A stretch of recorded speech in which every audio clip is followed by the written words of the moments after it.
Et donc j'entends bien l'aspect qui peut paraître délirant, mais bon, dans l'hypothèse de la télépathie, moi, pour moi, de mon côté, j'ai mes, preuves, mais j'entends que on les a pas, je les ai pas partagées forcément, il faut que j'en fasse plus de toute façon.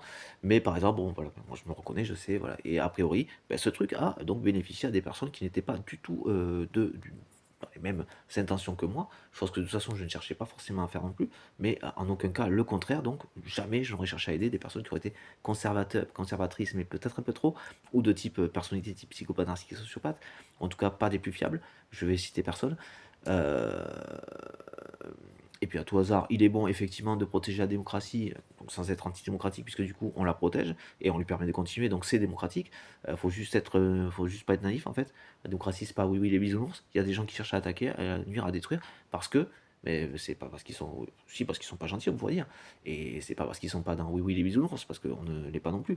Simplement effectivement il y a un système qui peut être tout à fait porteur, faisable, pacifique, porteur et faisable, genre caricaturalement oui oui les bisounours, mais plus que caricaturalement parce que ça n'enlève rien à du fait qu'on travaille dans différents domaines, qu'il y a des sciences, qu'il y a des gens qui protègent les autres d'autres personnes, voilà, mais enfin, ça revient à l'aspect donc hors oui oui les bisounours, donc qui sont les psychopathes ainsi que les sociopathes, et que donc bon, grosso modo c'est pas antidémocratique de protéger la démocratie de gens qui ne le sont pas, hein, et dont les intentions sont dictatoriales, et ce n'est qu'un euphémisme, enfin c'est presque comme si ça ne disait pas grand chose, mais qui sont donc grosso modo en finalité la privation, l'enfermement, le contrôle et à l'excès, l'extermination, voilà, la mort d'opposants, emprisonnement infondé, inconsidéré, un peu comme on a eu apparemment, il faudrait que je m'intéresse plus au sujet, mais visiblement, donc par rapport à ce qu'on a eu le 18 septembre, par rapport à des personnes qui ont été incarcérées avec des peines de prison ferme directement comme ça, vous pensez que vous avez calmé quelque chose en répondant de cette manière directement et de manière injuste? Non, la réponse des manifestations sont une réponse à l'injustice.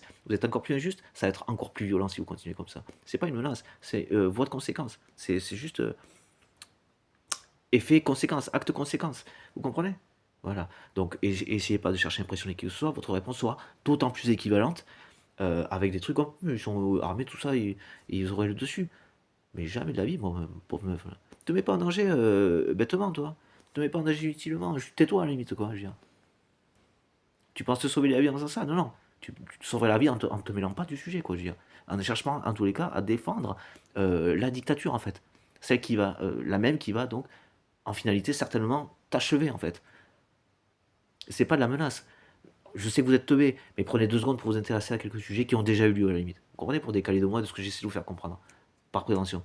Hein? Voilà. Mais grosso modo, celle qui va vous achever. Hein? Enfin, c'est par conséquence, parce qu'on va l'achever. Si vous vous mettez dedans, vous y passerez avec. Et c'est pas de la menace, encore une fois. Rappelez-vous, moi je vous dis ça parce que ce sont leurs intentions. Eux,